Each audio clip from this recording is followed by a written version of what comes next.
আব্দুল কাদের জিলানী রহমাতুল্লাহ আলাইহি ছোট্ট শিশু 8 বছরের বাচ্চা তাকে মা পাঠিয়ে দিচ্ছেন শিক্ষা করার জন্য ইরাক থেকে অন্য একটা শহরে, যে প্রাথমিক শিক্ষা শেষ অন্য বড় মাদ্রাসায় যাবে। তো বগলের একটা বগট তৈরি করে সেখানে 40টা সোনার মোহর দিয়ে দিয়েছে আর বলে দিয়েছে বাবা যেন মিথ্যা কথা বলবে না।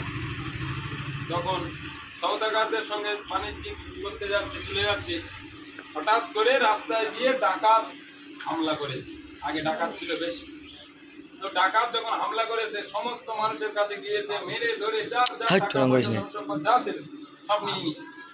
নেবার পরে দেখে একটা ছোট বাচ্চা বলছে, এই বাচ্চা শোনো, তোর কাছে কি আছে? বাচ্চা নেই, বাচ্চার কাছে তো কিছুই নেই, কি থাকবে বাচ্চার কাছে? বলছে কি আছে? বলছে আমার কাছে 40টা সোনার টাকা আছে। মা কিন্তু বলেছে সত্যি কথা বলতে, যেই বলেছে বলছে তোর মতো বাচ্চার কাছে 40টা সোনার টাকা সম্ভব? ফালতু কথা। বলছে না, আমার কাছে 40টা সোনার টাকা আছে, আমার এই বগলের কাছে একটা পকেট তৈরি করে ওখানে আছে।